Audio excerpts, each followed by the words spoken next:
Another episode of the Next Wave podcast. We bounce back, lock in network, stay 10 toes down, let's surf.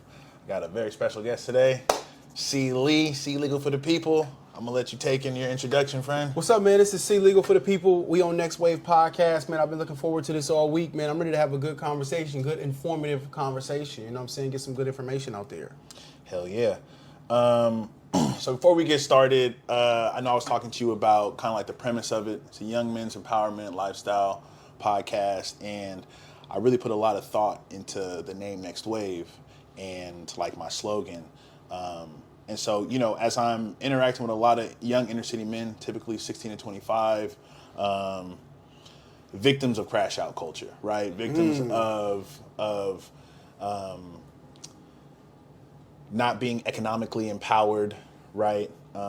Just in their sunken place. And so with my slogan is bounce back, lock in, network, stay 10 toes down, let's surf. And so I think I chose that specifically in that order, right? You got to know when to bounce back as an athlete. You got to know when to switch it up and go into like defensive mode and really gather yourself, get yourself together before you can put yourself out there. Lock in is just that simple, right? You got to figure out which direction you got to go to, put in steps, create routines that foster habits to get you to that next level.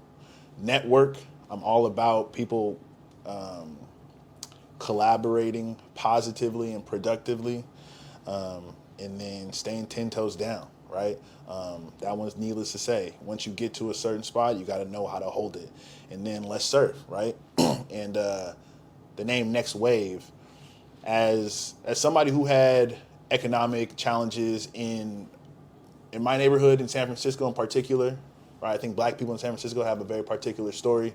I'm able to relate to young people doing that. And it's not a new set of people with new challenges. It's the next wave of families that are trying to survive out here. And you think about a wave and, you know, I think about second chances, right? I think about the waves. There's always going to be a next wave, right? I think about tide. Sometimes the tide is high, sometimes the tide is low, but you got to always know how to navigate and surf that. And you give a lot of advice on your page. There's a lot of youth guidance on your page. And so I'm really looking forward to, you know, having a enriching conversation and really get into the weeds of a couple things. But before we do that, I kind of want to like unpack your background, and, you know, your upbringing and connecting it to like what you're doing today. So what was that like? Oh, man, what is my upbringing like? I'm trying to give you something different that I don't get to most podcasts. I want to give you something different. My upbringing was diverse. My upbringing, because I'm one of the few people who genuinely got to experience the hood, Section 8 housing, WIC vouchers, food stamps, but also got to experience actual suburban culture too. I got to experience both worlds, and I think it's for every black young man. It's a necessity to experience both worlds. It's a necessity to experience culture. It's style, fashion, lingo. You know what I'm saying? And just community. It's important to experience that, but it's also good to see a different lifestyle. You know what I'm saying? Home ownership. The youth sports in the suburbs is a lot different. Yeah. You know what I'm saying? Yeah. Just the athletic program and the organization in the suburbs is a lot different when it comes to certain things. So it's important to experience both worlds because they can teach you a lot. And if you can pull from both worlds, it'll make you a very dangerous individual because it's not a room you can't walk in and hold your own and have something profound come out your mouth and be impactful in any room you walk in. Yeah. And that's been a great blessing to me, living in both worlds, understanding both cultures, and being able to speak both languages. Hell yeah. Do you have any people or institutions that were close to you growing up as to that you can point to say that is why you're passionate about that? One of them is Pop Warner, San Francisco Seahawks. Just that community that just, you know, playing with a bunch of Filmo, I'm a cuss on here, but playing with a bunch of Filmo niggas, and you know how they talk shit, that will make you want to like it changes you. Yeah. You learn a lot from that, but then also looking at your team picture, damn, he got shot, he got killed, Yeah. he got killed, he got killed. So seeing the impact it had on us, because the ones that are still alive, we still close to this day from that. You know what I'm saying? Yeah. So seeing how it affects us, but it's like, okay, how do we make this more impactful and better so, you know, these kids can keep their life? So one of the many examples I can point to is Pop Warner, San Francisco Seahawks. And you said something that, you know, probably resonated with a lot of my listeners, which is like seeing people you grew up with and losing them. Mm-hmm. And, you know, for me, I probably had one foot in the streets, one foot out, but I was never fully immersed in it. But just like today at 32 years old, looking back, losing so many people, it's definitely had an effect on mental health in some capacity. Right? Of course. And you and I met last month at it was a great mental health event. Can you really have conversations of empowerment and self-improvement and moving forward as your best self without touching mental health? Nah, absolutely not. It's important to address your mental health when talking about self-improvement, because there's certain things you have to acknowledge about yourself to improve. I gotta learn how to hold myself accountable, or I might have very bad anxiety and it's keeping me from being my greater self. So how can I solve this anxiety problem that I may have gotten from this environment I lived in? You know, I may be afraid to build close relationships with people because I've lost so many people. So now I'm so, I'm so sheltered and I'm so to myself because I'm so used to losing people and I don't want to hurt no more. You know what I'm saying? So it's important to address those things so you can become your best self. So you can't have any conversation really without addressing that mental health. That's extremely important. You know, one of the things that I mentioned at that event is in certain communities, and particularly Black communities, other communities of color, mental health issues looks just like criminality, right? And then, crash out culture. Mm-hmm. And, our youth not having something tangible to latch to. How would you begin to offer guidance and directives when it comes to working with somebody in self-improvement, keeping mental health at the center of that? Well, first I would address the issue, and one of the many issues in crash out culture and what's going on is I just want to be accepted, or I just want to be seen, or I just want something so bad I'm willing to go to any and all lengths to get it. I want attention so bad there is nothing I will not do to get some attention. So addressing that, we have to start dealing with building true confidence. So I would have to sit a child down and let them know, even if nobody else is paying attention to you, or even if nobody else is validating you, when you begin to validate yourself and you start to accomplish small goals, those small goals turn into a big goal, and then you'll start seeing your inner confidence grow as you start to accomplish things little by little by little, addressing, that confidence issue. So now you're not looking outwardly for validation, validating yourself by accomplishing your own goals. Yeah, hell yeah. Definitely a powerful message to the young people. But shifting gears here, I kind of wanted to talk about, I did a semi deep dive of your Instagram. Mm-hmm. Let's talk about it. And you are, I would say, the face of Thizzler. I get that. I get that a lot. How did that come about?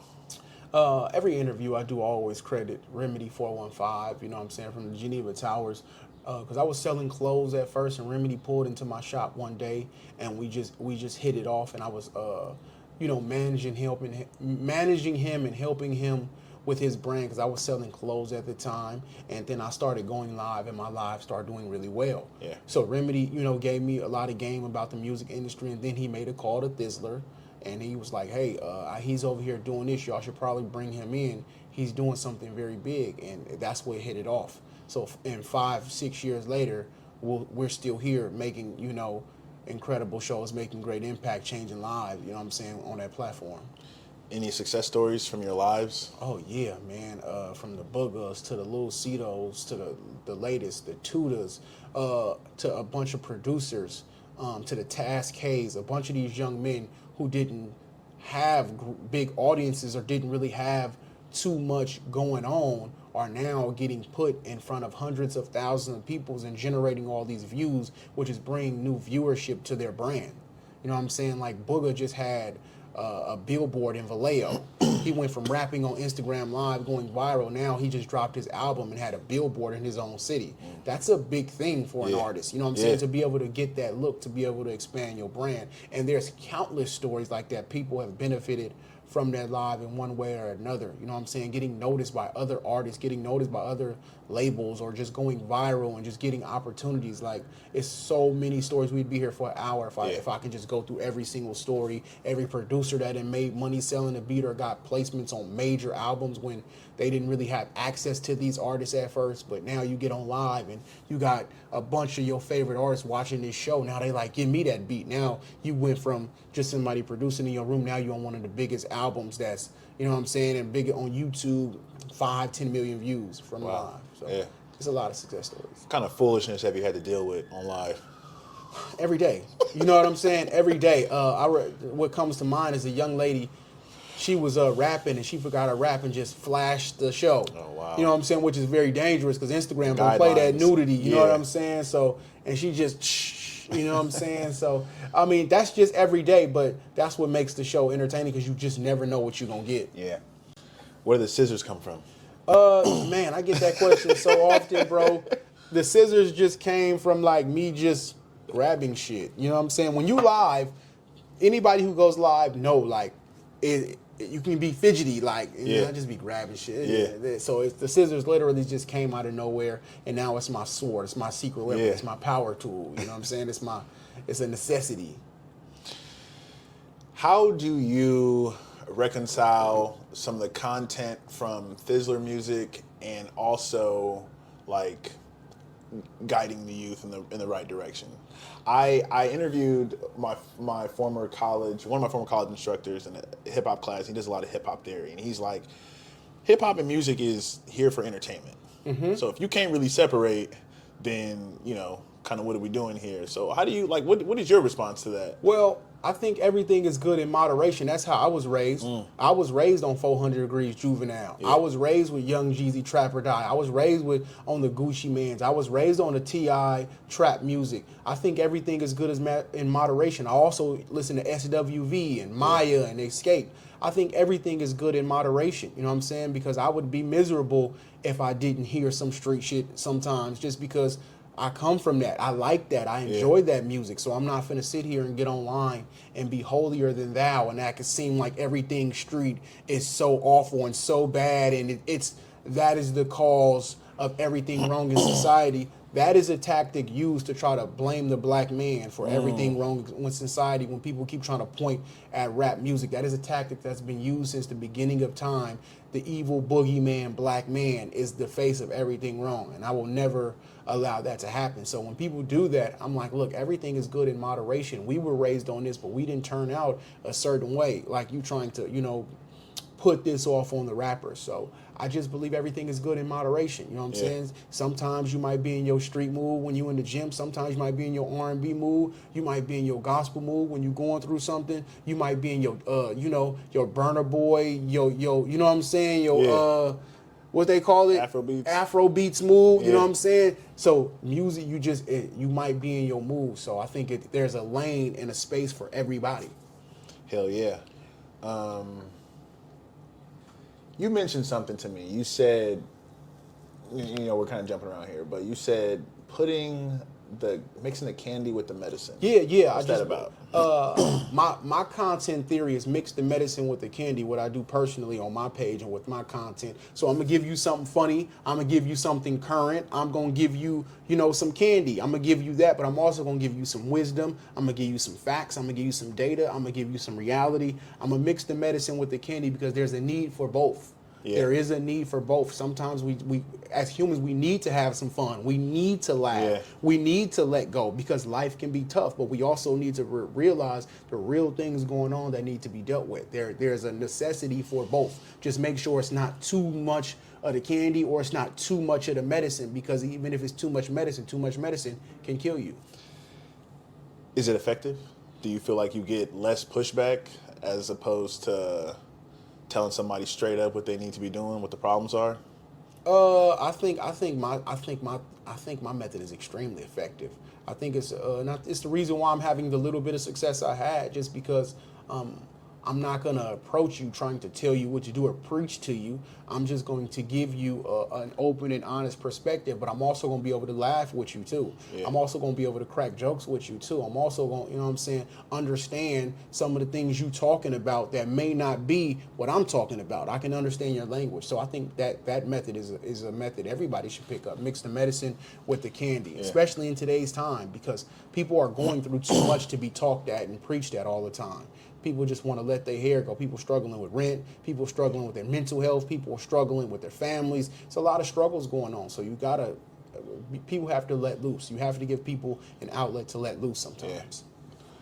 Yeah. Speaking of struggles, I think I'm pretty transparent with, I guess, my journey, and I don't want to say success. It's still a very small channel, but my journey with like self-improvement. Were you ever in the trenches in life? And if so, like, how did you... I was never a street... I never want to put that out. I was never a street guy.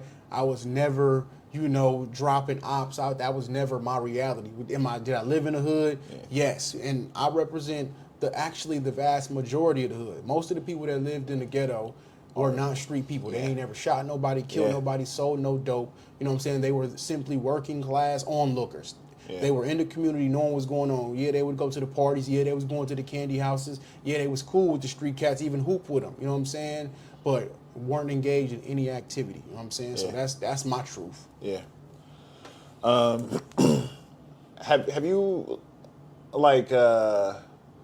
struggled in, I guess, economically or mental health? Like, what are some things that you did to pull yourself out of that? And like, how do you tap into discipline?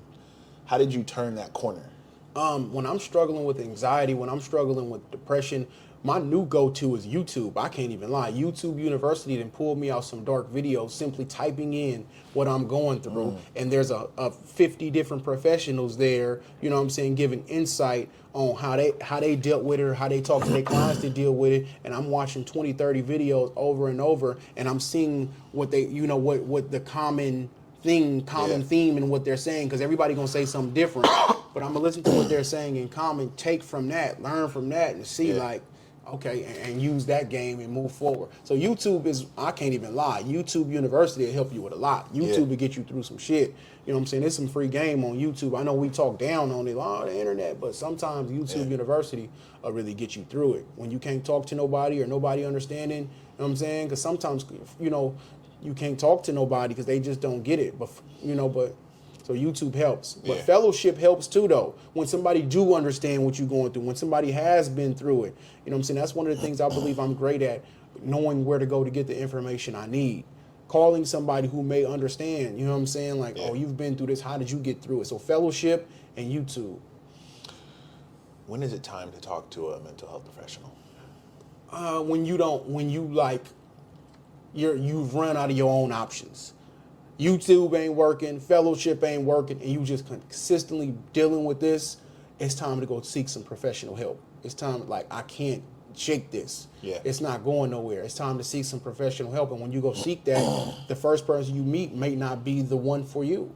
It may not be the first therapist you call that be the one for you. Just finding the right fit. I never thought about that. So you recommend shopping around? Yeah, shopping around, just like you do for shoes, just like you do for clothes. Shop around for your therapist. You know what I'm saying? And find somebody that's fitting to you, that you comfortable with, that you feel like gonna understand you. And black people, it's a thing on the internet now. Get a black therapist. But for some people, that may not be the best option for a black person. You might want somebody who a completely unbiased perspective. You might want to go get a Latino or an Asian or a white one. You know what I'm saying? Yeah, obviously, we want to prioritize black health professionals, but if that black one, if you're not striking gold with the black ones, go get a white one. Yeah.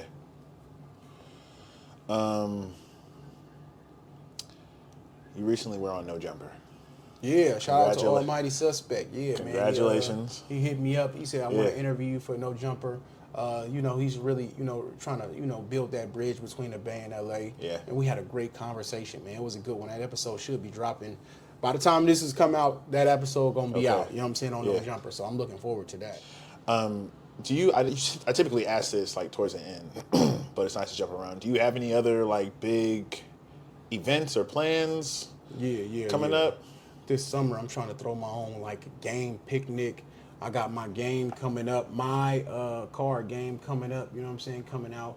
So I'm always working, man. I got my card game with conversation cards. Essentially, a lot of the topics we talked about on my live, I put it in card form, and I'm gonna bring it to your living room. You know what I'm saying? So you can talk about it with your people. So I'm excited about that. My own events coming up, my own shows. I got a lot coming. Yeah. Well, speaking of coming to people's living rooms, you're in my living room and you got your cards. Anything you want to crack open? I mean, look, let's talk. Let's go through some questions. Hell yeah. Let's go through some questions. These are some of the ones that I did. So I'm gonna ask you this. Let's start here. Hell yeah. What happens if the man wants to keep a child, like she's pregnant and wants to keep a child, and the mother doesn't?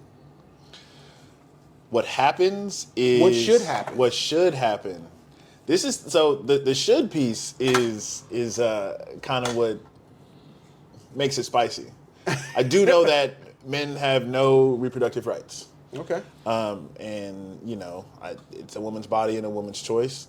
So I don't know tough, on the I mean it is that's kind of what my answer is. Tough.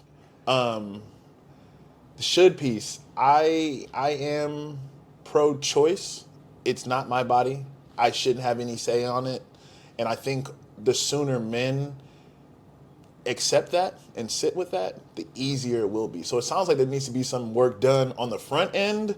But yeah, I've asked this question several times. I've thought about it a lot, and it makes me think about... Man, you fuck all that. You better than me. Don't delete my child. Fuck all of that. Look, you got my child. How do you go about it though? Hey, we can figure something else out. You want to go get a surrogate? We got to figure something out. Don't delete my child because you just never know what that seed can grow up to be. Plus, I'm just at that point now in life where it's like, okay, children. You know what I'm saying? Yes. Like, no, seriously. You know, at this point in my life, children matter, and we don't know what this seed can grow up to be. And I just feel like everything that's coming from me is going to be some type of great. Yeah. You know what I'm saying? It's going to be greatness in the genetics, and I don't want to delete nothing great. So how I would go about it, look, sweetheart, I understand you may not be ready, but you don't know what this child can grow up to be. I understand that it's your body. It is your choice. Yeah. But I'm asking, can we collaborate on this choice for the greater good of this child? So just connecting and, and then making sure that you're in a situation to where she can receive that and she can have faith moving forward that she's having a child with someone who's responsible. Because my other thing is practicing empathy and compassion. If you are a woman and you are having a baby, it is since the beginning of humankind, not so much in the past, 100 years or whatever, but it's a death sentence to have a baby with someone who's not going to stick around or is not going to offer any sort of protections or provisions in some capacity, leaving you to do it on your own. Absolutely. And so I think there needs to be, there's got to come a point to where, holding that conversation and trying to find that balance and get to a real place. I'm all for that. I don't mean to minimize it, right? This is a male empowerment channel, and I talk a lot about men's issues, right? And this is definitely one of them. So I don't mean to minimize it, but I think there's a lot of nuance in there to where it's like, this guy can pull that off because he's handling business left and right. This guy may not be able to pull that off. So it sounds like there's some work that needs to be done on the front end so that it can support the work done on the back end.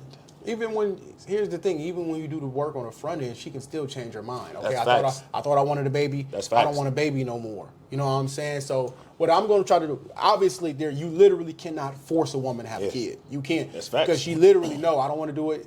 But what I will say is, look, we don't know what this child can grow up and be. Yes, it might be difficult. Yes, your body going to go through some changes. Yeah. And yes, but what about the kid, though? Yeah. Like, you know what I'm saying? Yes, your body, your choice. But what about the child? Does the child have a choice? Yeah. You know what I'm saying? Like, I would just explain that, and hopefully she would understand to a certain degree. Obviously, we can't make her, but I would try my damnedest, you know what I'm saying, to do it. You know what I'm saying? How about this, though? If a couple or a guy and a girl, they're not together, but they are engaging in sexual activities and the guy has said from the jump, I don't want kids. Mm-hmm. And the girl's like, hey, I'm pregnant. I think I'm keeping it. I have a very unpopular opinion there. A lot of guys probably ain't gonna like this. We grown. You know exactly what happens when you come in a woman. When you nut inside of a woman, you know exactly what you're doing. So when you do that, it ain't no, but I didn't want no kid. Yeah. You should have took preventative measures. We're too grown to be making and it's too much knowledge and information out there for you to still be making those kind of mistakes. You know what I'm saying? You don't make those kind of mistakes knowing the consequences of coming inside of a woman, and you still do it and then say, but I didn't want it. That's like literally touching a hot stove, knowing you're going to get burned, and you still touch it and be like, damn, that shit burned me. Yeah. You knew it was going to burn you. You still touched it. You knew the consequences of what you was going to do. Yeah. Let's talk about it. No, I agree. I agree. And that's my messaging to, my target audience. There's so much that can go left when it comes to intersexual dynamics. I think there needs to be a lot more focus on what men are doing and taking preventative measures and protective measures. Because your opinion, you admit it is unpopular, right? Mm-hmm. I think when things go left, who do people typically point to? The man. Of course. The dead, you know what I'm saying? The deadbeat. I actually think about the long-term ramifications of that. Are you prepared, especially, within the black community, are you prepared to raise a black boy on your own as a black woman? Because you are raising him under your values as a woman, and that could look completely different. And they shouldn't have to raise children on their own, by the way. Absolutely. Absolutely. I know that's not what you were saying, but I just had to throw that out there. I mean, it's all a part of the conversation. I don't disagree with that at all. You deal with boys. Teenage boy, you deal with young boys. Yes, I do. And work. That sounded weird. That sounded wild saying that. I deal with You work with kids. I work with kids. Gotcha. My passion is making sure our young men can hit the ground running as successful adults. I think when the men suck, we all suck. So I'm going to ask you this. Is it unethical for a child, because it's prom season? Yeah. Is it unethical for a parent to get their child a hotel room? No. It is not.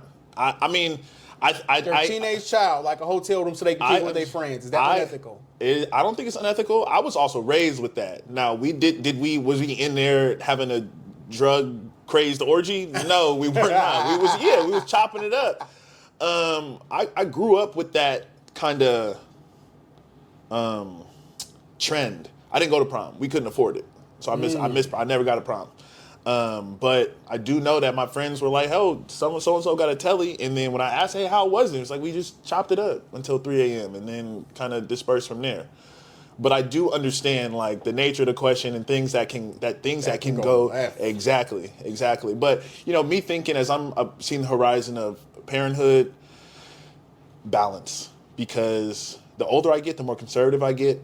But also, I don't want to strip my son or daughter's experience of navigating the real world, right? I mean, before I was thinking, my daughter's never going to date till she's fucking 30 years old. But then it's like, well, how is she going to know how to date, right? Good point. I think it's appropriate for kids to date at 16, around that age group. I think understanding social dynamics, intersexual dynamics are always at play.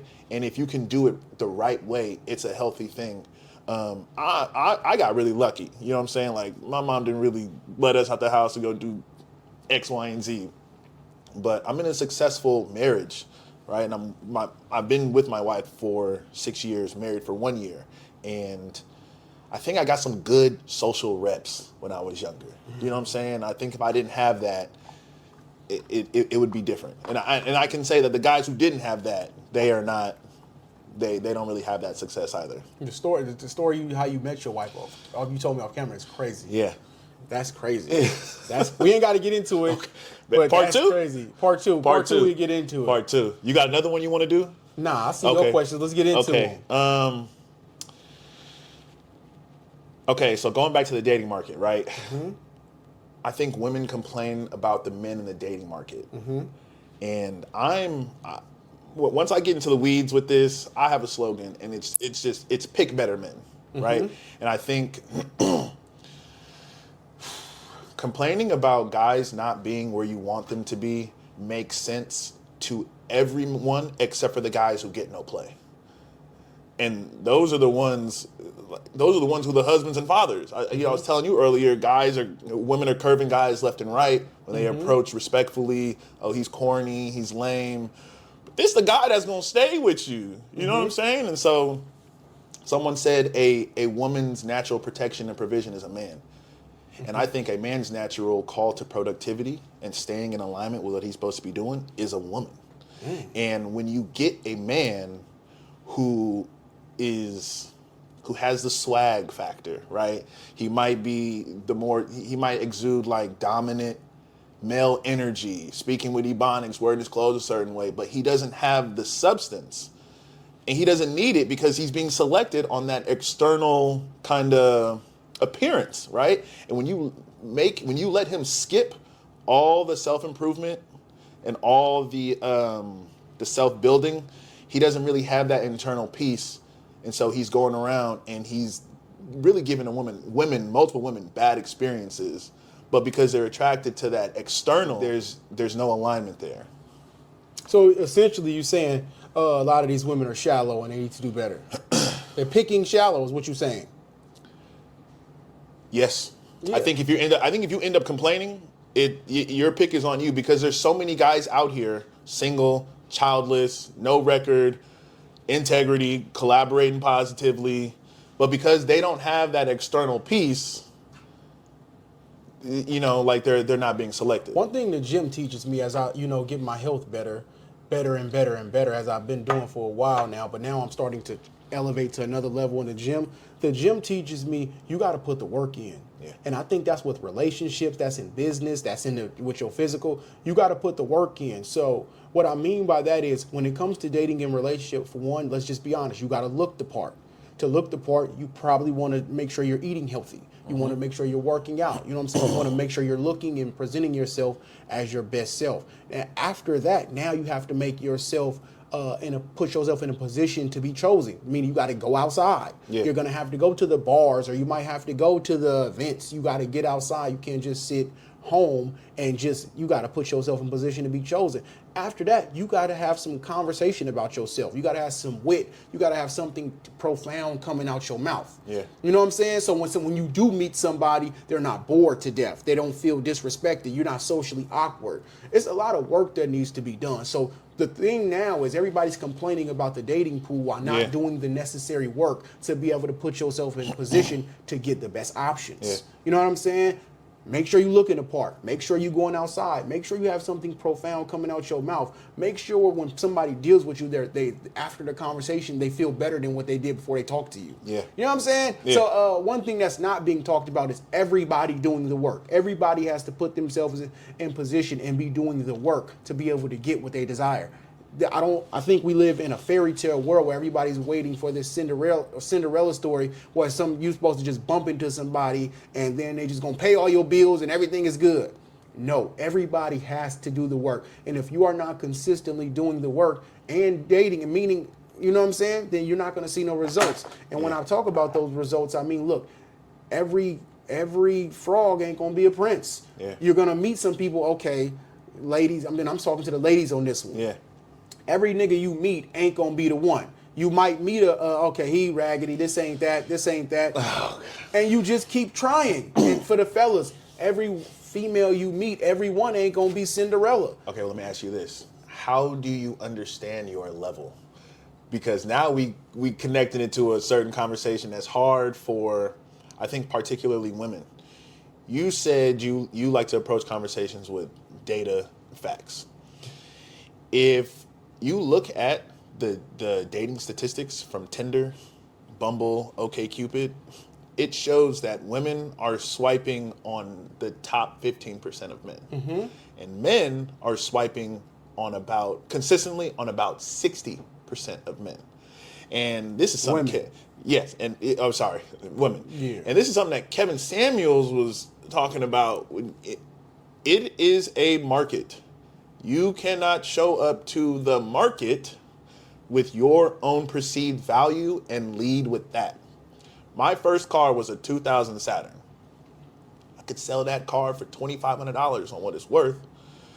Or I could try to sell it for 30 bands. Do you think I'm going to get 30 bands for a 20-year-old Saturn, 25-year-old Saturn? Mm-mm. No, my price has to be, is dictated by what people are willing to pay for it. And I've noticed that through like Kendra G, Kevin Samuels, when they have people on, they talk about it, and then you look at dating statistics, seems like women are they have expectations that they need to be with a guy who's well-resourced, which is, you hear 6 figures, right? You hear that all the time. 15% of people in this country make 6 figures. You ask a woman what height you want your man to be, you hear 6 feet. 15% of guys in this country are 6 feet. And then you take 15-ish% times 15-ish%, which is somewhere around like 1.5 to 3.5%, right? That number gets smaller once you start multiplying those numbers. And it's hard for people to kind of sit with it. But my whole thing is like, don't just look for, it's kind of hard to explain. It's just try to find more substance. Because I think women are committing to guys who may have all this up here, but it's like you didn't consider that he's got 17 other girls in his DMs. And then at that point, why is he choosing you? Or anyone, if he can kind of just keep people in rotation. In my opinion, I think that's some internet shit. And when I say internet shit, I don't think, I know all these women ain't aiming for the top. People are dating within proximity. You know what I'm saying? Historically, people are dating the people around them who they have access to. I want. That's some shit that sound good on the internet. You know what I'm saying? Because everything you said statistically is facts. But women are emotional, and women are going. They feelings change like the weather. So one minute they may feel they want a 6-figure man. The next minute she is letting Chris the Crip tackle him. You know what I'm saying? Knock that shit down. So it sounds good on the internet, but the reality in real life, they are getting, the men within proximity, the men that's approaching them, the men that's, you know what I'm saying? Yeah. That's what they dealing with in reality. You know what I'm saying? But it sounds good though. But I think just to answer your question, everybody will be humble, men and women. Meaning, Facts. like, you can sit here and I want this, but if you are not that's putting the work in and putting yourself in position to get what you desire, you literally just crying wolf. There is nothing finna come of this. So the reality of it is, if you want somebody in shape, you're gonna have to be in shape. This goes for men and women. If you want somebody with some money, you're gonna have to have a little bit going on for yourself. You know what I'm saying? You have to compete. The reality of it is we all have to compete. Yes. Everybody has to compete. Yes. And if you don't feel like you have to compete, then you're just not, you're going to learn. Yeah. You're going to learn in due time that you have to compete. You know what I'm saying? And some women know that. That's why they go and get them BBLs and all that. They can sit there and lie, but they're trying to compete. They understand the need to compete. You know what I'm saying? That's why more people getting in the gym. That's why everybody try to paint a perfect picture. They just trying to compete to get chosen. Yeah. And, one thing that I guess recommend is people put more thought into modern relationships, right? And then considering like gender roles. I know you and I talked about paying all the bills. I actually think a great way to wealth building is for both people to work. I grew up in the 90s and the 2000s. Both my parents worked, right? And my pops didn't have it. My mom had to step in, and she made do what she had because she worked.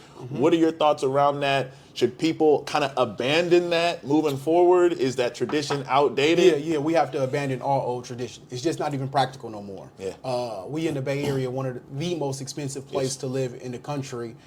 In order for a man to literally take care of a whole household, he's gonna have to be making half a ticket. You know what I'm saying? $500,000, like close to $1 million, and everybody's simply not making that. There needs to be multiple incomes coming in so everybody can survive, so everybody can be at peace. Because why would you want to put that much stress on somebody? Why would you want to do that to somebody where they're literally working so much they can't even be a father, they can't even be a husband, they can't even be like good to you because they're so busy just trying to keep a roof over everybody's head? That's not practical. So we have to abandon a lot of the 1930s, 40s, 50s, and 60s tradition, because we are no longer in those times.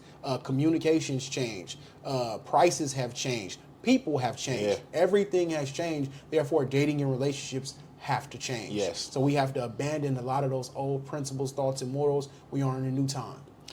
You use the word practical. Mm-hmm. I love that, right?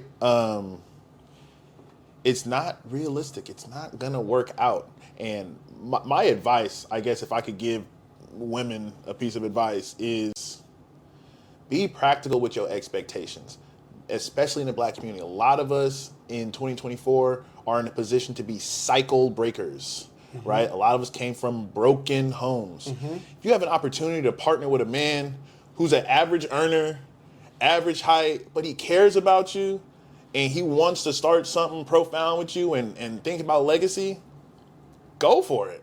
I mean, I'm gonna even take it deeper. I think finances and looks and all that does play a high part.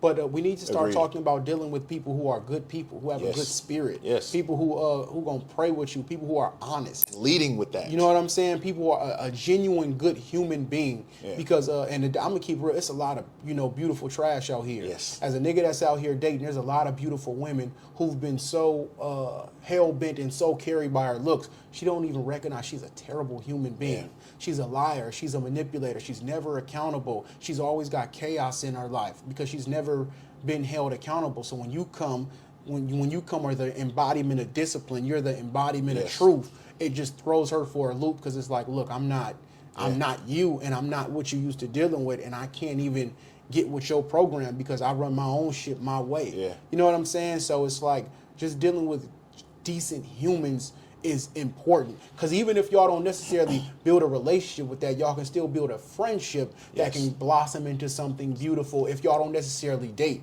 That's why it's important to just be a genuine human first, because again, everybody you link with, it may not work, but a beautiful friendship and a partnership can come from this that can be beneficial to both parties. That's facts.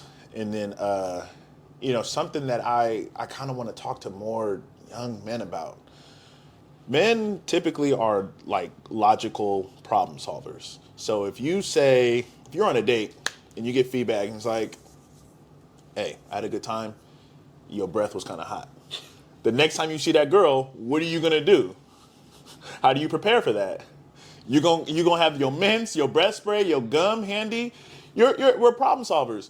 So when guys hear you're lame, you're corny, you're too nice, that solving that problem typically looks like the beginnings of crash out culture, criminality, disrespect, because the girl that I like told me that I was a cornball, or she told me that I was too nice. So my only way to fix that is to come off as an asshole. So my advice to men is go where you celebrated and use common sense. If somebody doesn't appreciate you coming off as a genuine, authentic person, you don't got to dabble with crash out culture. Go where you celebrated.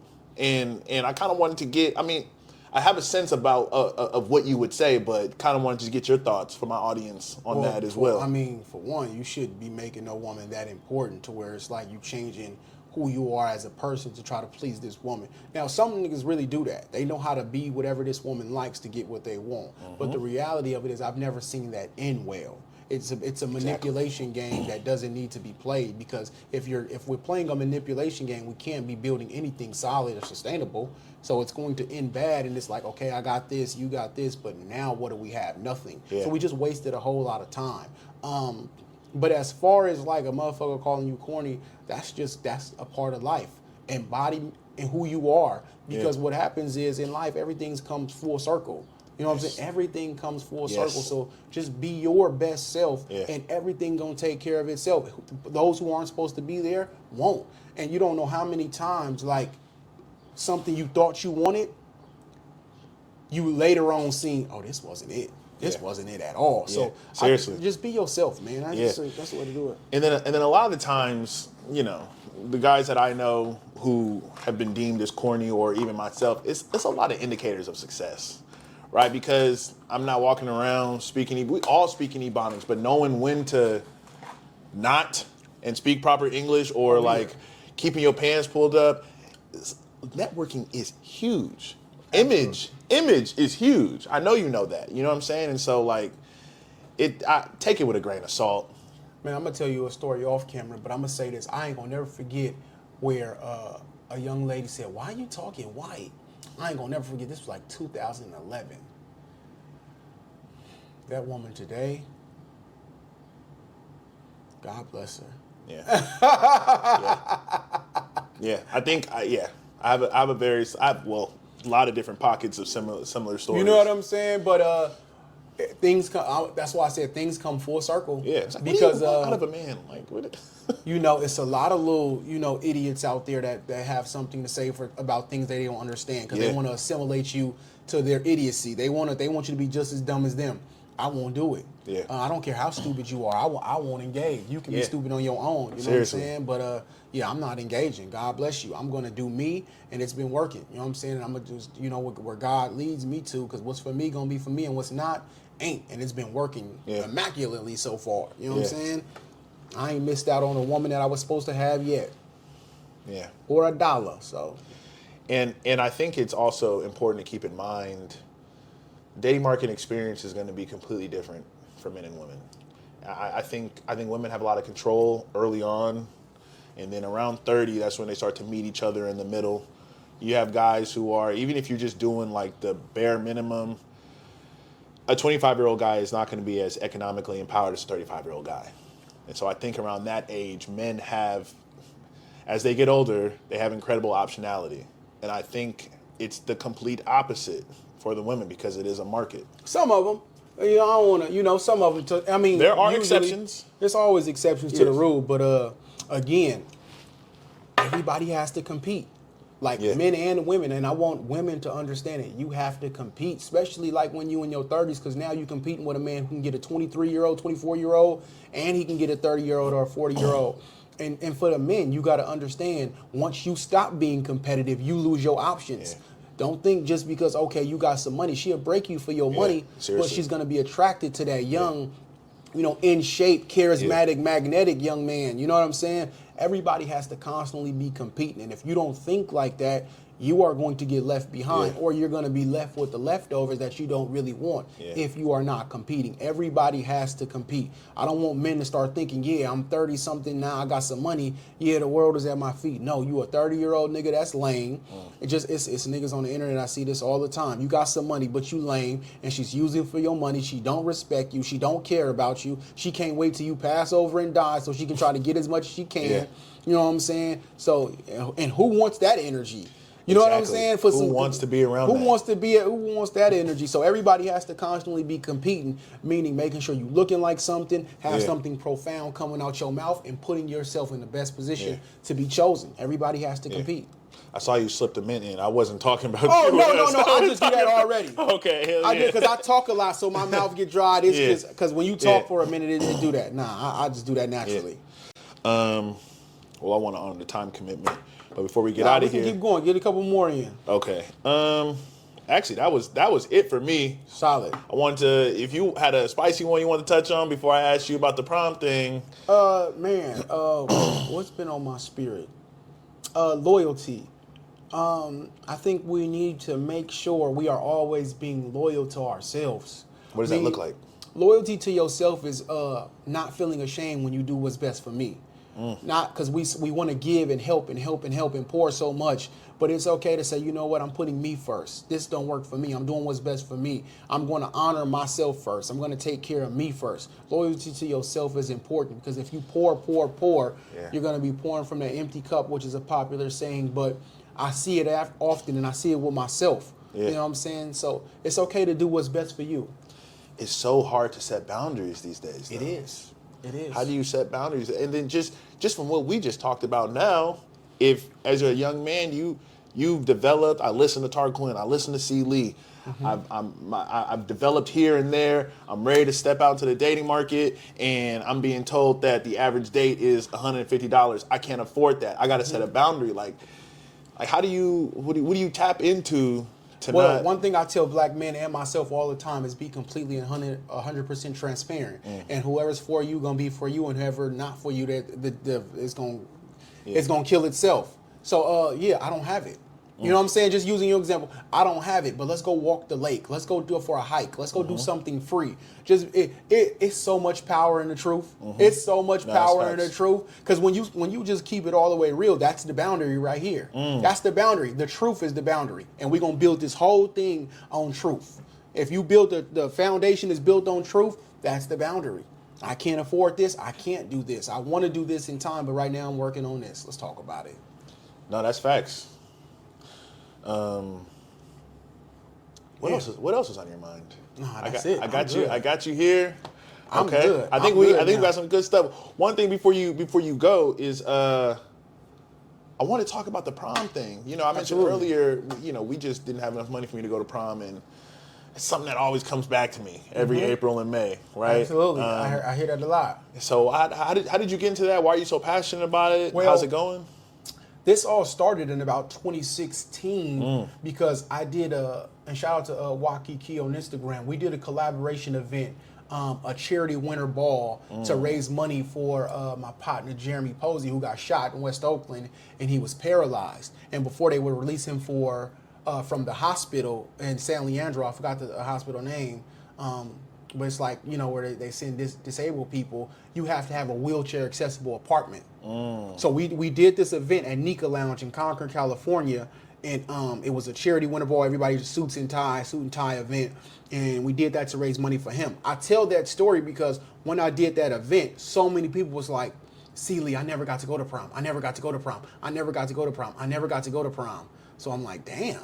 A lot of people didn't get to go to prom. This is a big thing for people. Yeah. You know what I'm saying? Rite of passage. And in my family, prom is a big thing. Like we go to multiple proms. Like we show out for the prom, and people not experiencing it.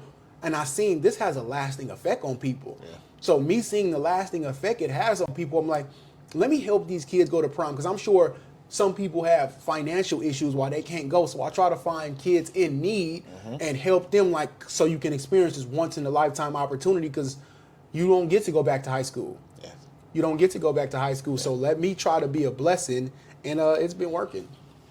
It's definitely been working. And my only thing I ask every kid, look, when you get in position, can you do the same thing for somebody? So we are creating our own system of taking care of each other. Powerful. Because if I do it for you, you do it for you, they do it for somebody. We've created a whole chain of just helping somebody. You know what I'm saying? So that's really the big thing. The prom is a small aspect in just planting a seed in the youth to be a blessing to the next generation.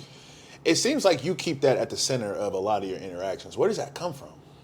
Oh man, I think just life.